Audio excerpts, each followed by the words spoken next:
Hey, this is John Corey. This is the John and Jani Show. We're back again. Today, I'm flying solo in a weird way. I'm not messing around. Keep it clean. Today, I got a special guest on the show. Since Jani Moon couldn't be with us today, we've got Jani Moon as our guest media coach out of New York City.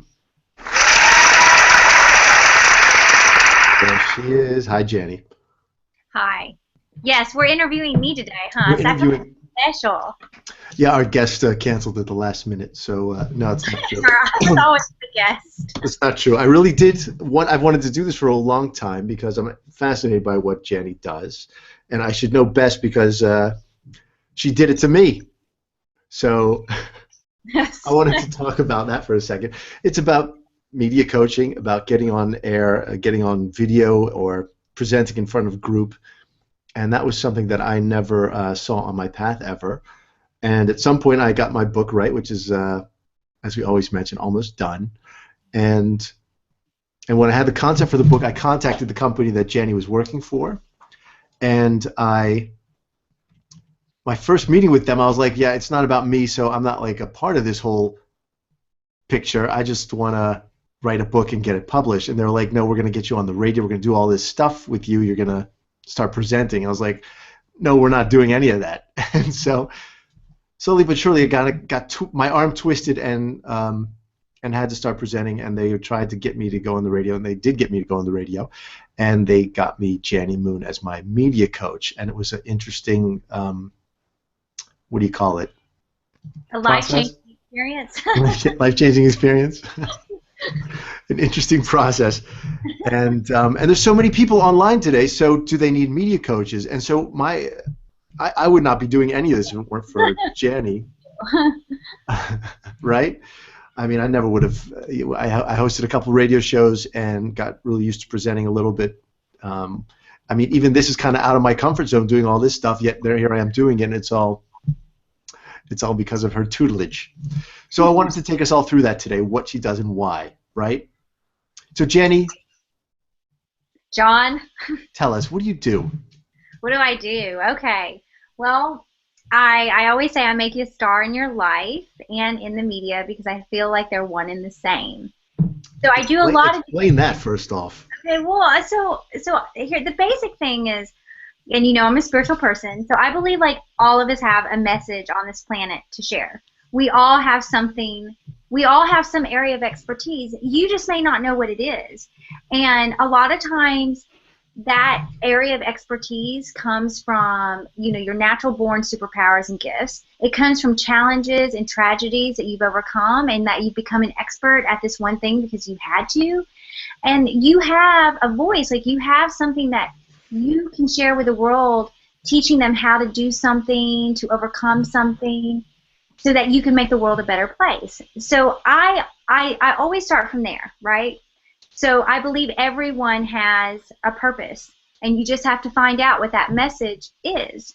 Now, on top of that, what I do is I help you spread that message everywhere. And so a lot of that has to do with working on your delivery.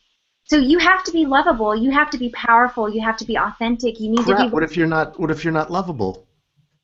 Everyone's lovable, John. So let's take this step back. Believe it or not. So I think the first thing you said was you have to get your message straight. Was that what you just said? Yes. Because I remember this being something that I had to do as well. Is you had to spend sessions like writing down on a very short and sort of short form in one sentence, and then in 3 sentences, and then in 1 paragraph, and then 1 page, what you're all about and what this whole thing is that you're doing, right? Mm-hmm. So that's part of your, obviously part of it. Yeah, I mean, so I always say you need, so when you realize what you're an expert at, right? So my area of expertise is communication and connection. Then the next phase of that is really getting and understanding what you stand for. What is your, I always say, find your 10 commandments. Create your personal brand Bible. So these are made up of all your call to actions. Maybe start off with 10, like 10 things that you want people to do after hearing your message, right? What is it that you believe that they need to do? Like for me, You have to tell your creation story. You have to go into your pain, right? These are all things that I teach. These are part of my personal brand Bible. And so how hard is this for most people? I mean, how far along are they when they come to you with this kind of stuff? Because I can imagine somebody has a message, but then they come to you and then they realize they don't know what their message It's is. everywhere. It's a whole gamut.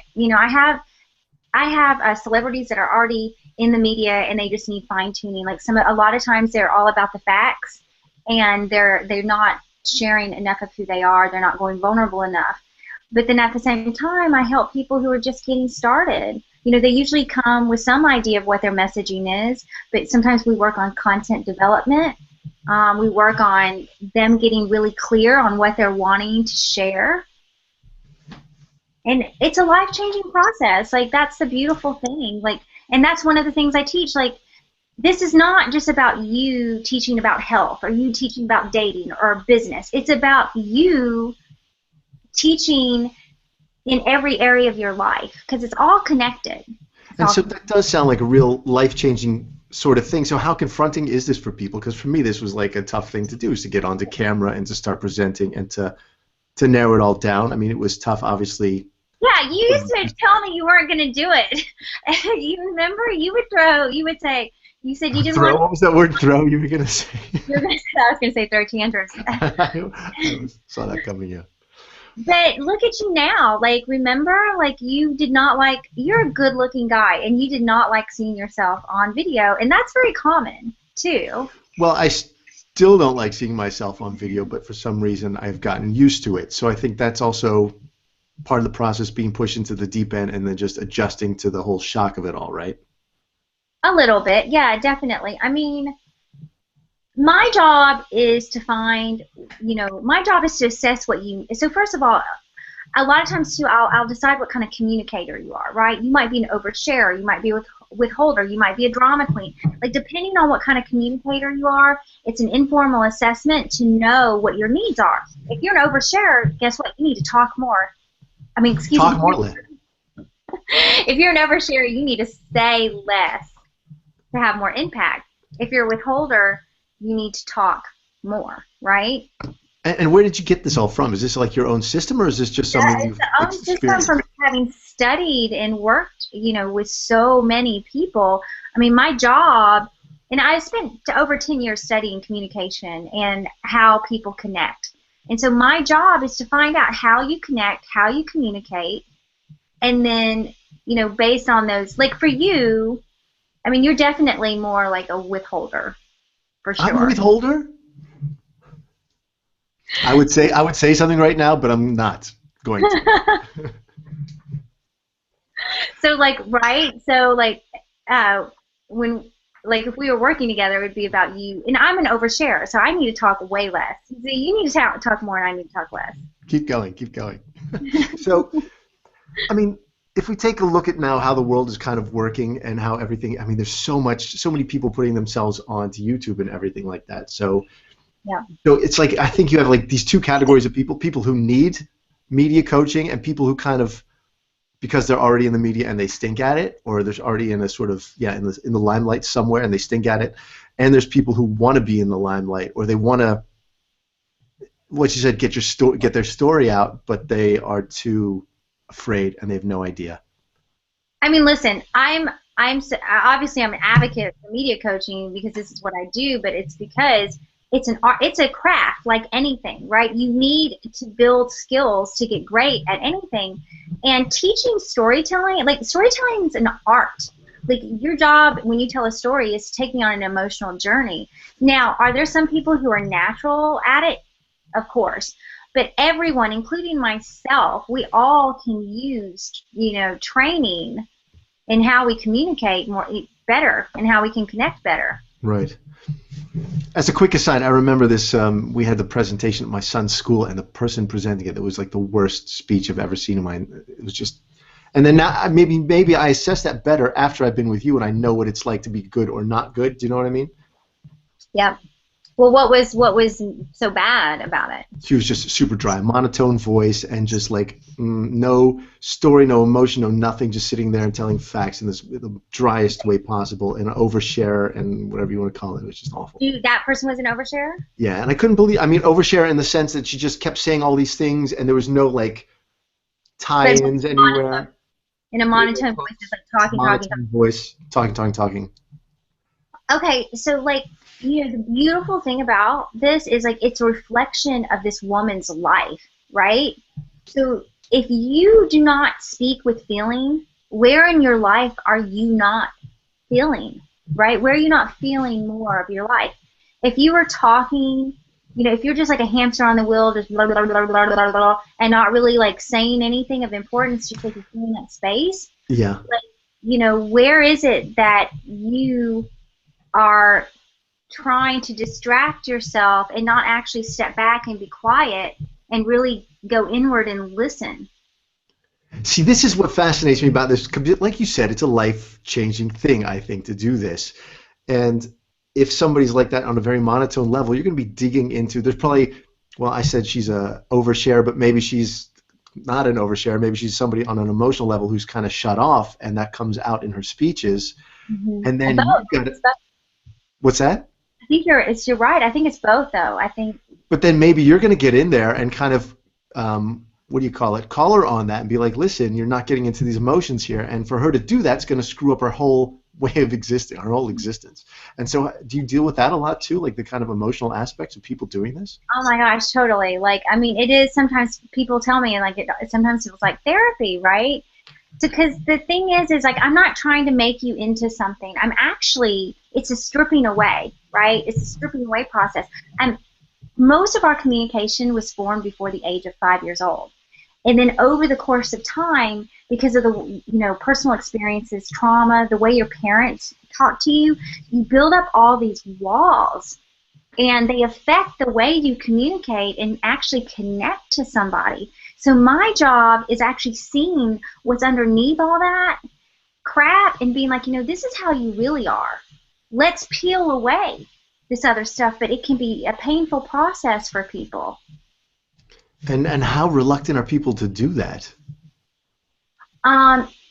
Everyone's different. Some people are ready and they're open and they're enthusiastic. Some people are not ready. Like, not everyone wants to work with me, because like I've had I can think of two people, one man and one woman in particular, who, people that are not ready to go to those places of vulnerability yet.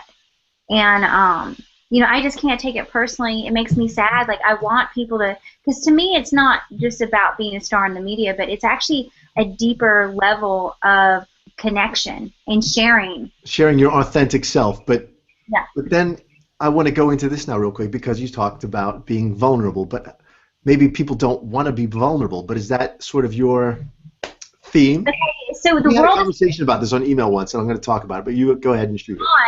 One of the top 5 to 10 TED Talks is Brene Brown's Power of Vulnerability. Okay, she brought this idea. Who? Brene Brown. Brene Brown. Brene with a B. Brene Brown, this extraordinary woman that did all this research around vulnerability, and she did a TED Talk, and it's one of the top TED Talks of all time. And she shows the power of vulnerability through research. And the thing about it is that it is mirroring back. Her popularity is mirroring back that the collective, right, the whole is saying, we want more of this. We want deeper connection. We want to be more vulnerable. But where is the line now? And this is what because we had this email where I had this, I'm frozen. I had this lesson. I understood all of a sudden. I had like this, I get it now. Mike Tyson was on TV being vulnerable, or in some interview being vulnerable, and I thought this works because everybody loves him, he's famous, and he's a total badass. So now he's earned the right to be vulnerable. So where is that's what my little theory. So yes. Where is your fine line between being vulnerable and being pathetic? Go. I think this is John Corey. I would be like, John, let me just flip this way. What is your fear around? Sorry, you're breaking up, Jani. I don't hear you there. What's your fear about being vulnerable and empathetic? Okay, listen, you're bringing up some really great points, John. Okay, so let me just say, this is not train wreck TV.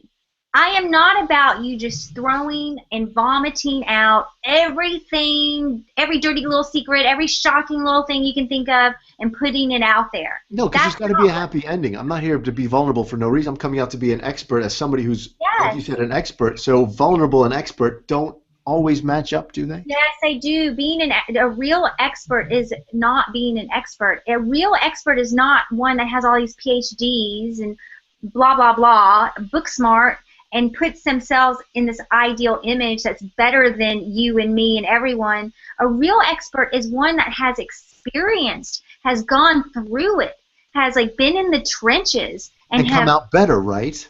Yes, and has learned from it. That's a real expert, and you have to show that to me by sharing your story around it. The biggest issue clients have, John, is when they start sharing their pain and they start being more honest. They're scared that, one, people are going to judge them not to be an expert. Two, they're scared to go back into the pain. A lot of people are scared to relive like this like traumatic moment, scared that, one, they'll get trapped back there in the past, right? Yeah. And or to feel it again. And that's why this is a real practice, right? It's a real practice. You're working these muscles of reliving it, honoring the feelings and the experience of it, because it's such a gift to share that with me. But then coming out of it, every time you're like Hercules going into Hades, into your own shit pit of pain and despair, and coming out the other side to teach me. And you're there kind of giving them this, it sounds like a real leap of faith to believe that A, they'll continue to see you as an expert, and B, you're going to come out stronger for reliving all this crap. Is that what you're telling me? Yes, exactly. Wow, Jani. And there you are with open arms to catch them when they fall. Yes, exactly. It's very guided, right? And it's like little baby steps, too. We take little baby steps. So, John, what are you going to share that's vulnerable today that you can teach our audience? I'm going to teach the true meaning of media coaching, and that means being able to move on your feet and being able to take this around and flip it. Jani, what do I have that's vulnerable? Listen, I mean, being vulnerable is... What do I have that's vulnerable? If you want to hear it, I'll just tell you. Oh, she's all it's... Well, look, the only thing I can say right now is that this... I finally finished the book. There it is. I'm all excited to start selling it and pushing it out there. And, of course, the biggest fear you have is that this is a complete waste of time, that there's moments where you think this is the greatest book of all time, and there's moments where you think, why would anybody read this shit? Mm-hmm. And I guess that's... So what I would do if I was coaching you, I would say, instead of saying you, I would say I, because it's about you claiming it. Like, I am scared that this is a piece of shit. Some days... I remember that. You used to tell me all this. Right. So it's about I, right? Yeah. And if you notice, like, some of the best TED Talks out there, they are really making it about them and their story. Elizabeth Gilbert has one of the top TED Talks as well. She does Eat, Love, Pray. She wrote the book Eat, Love, Pray. Brene Brown. I love James Altucher's TED Talk. All three of them have James Altucher is very good, at being vulnerable, isn't he? He's amazing, but all three of them have similarities. They're very honest. They are talking just like you and I. It's very intimate. So he's a very good example, because you did coach James Altucher as well, did you not? Yes, for a short little bit. I had the honor. And was he already into this vulnerable thing before you, or is that something you taught him? Or, I mean, not to say, oh, you're going to take credit for it or whatever, but... Yeah, he was already, like, he's a very spiritual, very conscious man. His wife is a yoga teacher. So he's on this path of vulnerability anyway. I I did listen to his book, and I swear to freaking God, I heard you coaching him. You know what? Here's the thing. Choose He was yourself. already being really vulnerable. His vulnerability in his writing was already top notch, next level. I But did. it was his vulnerability in front of the camera Sure, that he but didn't I have. heard your stamp. I saw your stamp on his words in that book. Well, he was already doing it in his writing. Like, he is a pioneer. Like, that man is a true thought leader. Like, he has he's a visionary. He has ideas before everyone else does. Like, he was saying years ago, you don't need a publisher. You just need to self-publish. He's all about you empowering yourself to do it. And I really believe in a lot of what he says. Yeah. So. Okay, Yeah. Jani, I want to wrap this up, and this has been actually fun. I'm glad we did this. I'll probably be done with this and kick myself for not talking to you more about a few things. Well, let's talk about a few things. I do want to say a couple of things to our audience for those who are getting started, what they can do. Yes. A couple of things, because everyone, like you said, everyone is putting themselves out there. They're building a brand, and there are several things on how you can stand out, how you can make yourself a star. The first thing we talked about is being vulnerable, being more authentic, willing to share, find your creation story, share that story, put it on your website, put it on YouTube. So the first set, yeah, I remember, it's like pen and paper. Here we go. Write down your creation story. Right.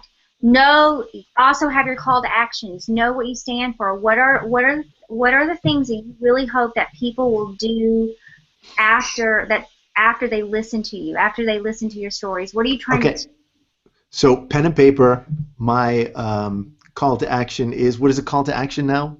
A call to action is an action statement. Like, you might say, I bake the best pizzas. You need to do YouTube videos, right? You need to do YouTube videos. You need to make your YouTube videos interactive. These are all things that after listening to me, you are going to do. These are things Got it. And then your, what was it, mission statement you said? Creation story, pen and paper, I am this. I went through this, I did this, I'm now an expert on this. Right. Right. And know what your pain point is. Like, you gotta know what your pain point is. You gotta know the climax. What was the most exciting part of that story? What was your pain point? Okay, now that's just like the basic groundwork, right? That's just you getting clear on what your brand is and what you stand for and what your messaging is. Okay, and after you read my story, you're going to be able to do this, this, and this better. Is that right? Yes, you need to know what that is. Like, what are you trying to teach me? Okay? Again, that's just like phase one of figuring out what your message is. Right, but no small potatoes. I mean, it's pen and paper, getting down and thinking about stuff and making it all kind of jive, right? Yeah, getting down and dirty with it, for sure. Yeah. Then after that, you need to think about, okay, where am I going to put this message? Okay, where am I going to put this message? Obviously, you need all the basic social media stuff. You need Twitter, you need a YouTube account, you need to put it on LinkedIn, you need a Facebook account. You could be doing all of this before you even have a website, right? You could be putting stuff on Facebook and YouTube even if you don't have a website. Right. The other thing is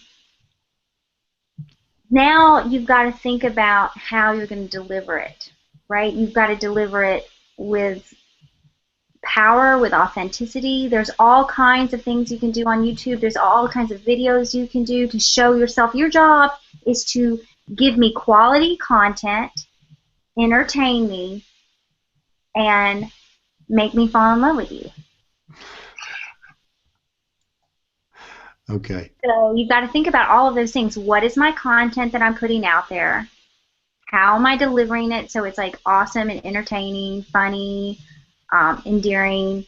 And then the third piece is, oh, it just slipped my mind. What was the third piece? You're like that guy from Texas. What's his name? I didn't remember the third thing. So, who is he? So you're telling people you now. don't ever remember the guy from Texas that doesn't remember. The governor. What was the governor of Texas' name? Rick Perry. Anyway. Rick Perry. And he's like, and one more thing, and I don't remember what it is. One more thing. But so basically, people are gonna once they got their story straight, they've got it all straight, they're on social media, and what are they saying on social media? Hey, I'm starting. They're call to actions. They're saying they're call to actions. What are you teaching me? And in social media on YouTube, you can do all kinds of different videos. You can do like Dear Abby videos. You can do how-to videos. That's why people hire me. People hire me to help them craft their videos, their message, that type of thing. Then you can do product development eventually. And the other big thing is partnering with people, just like you and I. You and I are partnering, having done this show. Partnering with people creates momentum and movement. All of these are things you can do in the beginning stages. You want to position yourself as an expert. Write blogs. There's a whole method to the madness. That's for sure. It's friggin' endless. Okay, but here it is. Tomorrow I start with a video series. What am I going to do? I got a video standing right there, and I'm John Corey. I got my message all straight. What do I do? On YouTube. No, I'm just sitting in my room. Do you want me to put it on YouTube? Yes, of course. What am I saying then? Okay, well, what's one of your call to actions? What's one of your 10 commandments? What's something that you would want to teach me? I would want to teach you. What would I want to teach you?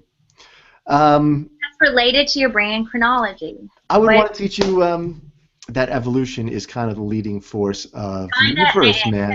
Kinda. Evolution is... kinda. See, this is why I don't have you as a coach anymore, and I'm saying shit like kind of, and saying to you... I say Jenny, right. I say and right, so I'm not perfect. I listened to myself on a radio show that I did the other day, and I was so upset. I was like, I suck. I mean, just because I'm a media coach doesn't mean I get it right all the time either. Understood. You like that vulnerability? Did you feel more connected to me? Is everybody not falling in love with Jani Moon right now because she's entertaining us, she's educating us, and damn it, isn't she cute? I'm educating you right now. Look at those earrings. Going back to your point, John, so say that again. You would want, what would you... I want to teach people that evolution is this ruling force of the universe and how cool it is, and it gives everything this degree of, this amazing amount of predictability and stability, and it's this foundation that you can just count on. Okay, so give me one specific call to action out of that. Because that's like an overall view. Like, what's one specific thing you would have me do, right? What's one specific thing I would have you do? Yeah. I would have you fit into your environment and change your environment. Okay. Change your environment because. Right. Okay. Right. So if like you did get a Christmas tree in your room, for God's sakes. No, but. Change your environment. Everybody says you have to do this, you have to do that, but I'm saying, man, everybody does exactly what their environment is telling them to do, so you have to change your environment, and then you'll adapt to that environment. Okay, great. So if you were doing YouTube, I would say lead with that call to action and tell me a story that is an example that demonstrates that idea. A personal story about how you changed your environment and how that helped you. Great. And how that is the first video. That sounds great. I can totally see it in front of me. Yeah, are you going to do it? No, but maybe. See, then here's the other sort of thing. Here we go. We're going to close on this. What about people who think this is kind of like, I don't know, I don't want to do that. Are they not supposed to come to you, or are you supposed to make them do this? Okay, well, first of all, I can't make anyone do anything. I can inspire and encourage you to do it. The other thing too, John, is that YouTube is not. Maybe YouTube is not where you're supposed to start. Maybe you start with podcasts because that's video. That's audio. Would you be more comfortable doing audio than YouTube? Yeah. Then we might start you there first, so that you build up your confidence and then take you over to YouTube. I still would be having you do videos, but it may not. We may not just put your videos up on YouTube, right off the bat. But you would be practicing doing videos with me, but then we move forward with podcasts first. Okay, you're hired. You're hired. This is one big job interview for Jani Moon. I'm hiring her now. She's my go-to coach. So how long can people expect to be working with you, Jani? If you sign up for how long do you usually need people to? It totally varies. It totally depends. It can be a couple of sessions too. I have clients that I've worked like years with still. Years. So, because people are constantly developing things. So I help people, with their workshops, their product development. Everyone's making webinars to sell, like audio series. So it's ongoing. It's not only just like putting your message out there in social media. It's actually developing these products, quality products, not crap products. Because there's a lot of not, well, just low quality products. Let me just say, Right. but. Yeah, John, and just doing things like this, like what you and I are doing, we're not attached. You and I are good friends. We want to have fun. We feel passionate about getting a message out there, and we are partnering up with people. You and I are learning to work with each other, to share, to be more authentic. We're trying to find our voice together in the show. We're the perfect example of not being afraid to put yourself out there, find people that you resonate with, that you want to partner with, and have fun. At the end of the day, have fun. Life is too short not to. We're going to end on that. That was freaking beautiful. Jani Moon, thank you for being on the show. You're the one who created that. How do people get in touch with you? www.janimoon.com. It's how could you misspell that? janimoon.com. Jani, thanks for being on the show. Taking the time and caring enough to want to interview me. It was really special. No, definitely. It was very educational. This has been great. Yeah. Thanks, JM. Oh, I got to get the music playing again, and we're going to... Next time, though, are you going to, so for our next show, you're going to be vulnerable and share something really vulnerable, huh? I think I was pretty vulnerable today. We'll say step by step. See how it goes. In the next show, you're going to have a vulnerable story, right? Show you my third nipple. All right, Jani Moon. Thanks. See you next time. Bye. Bye.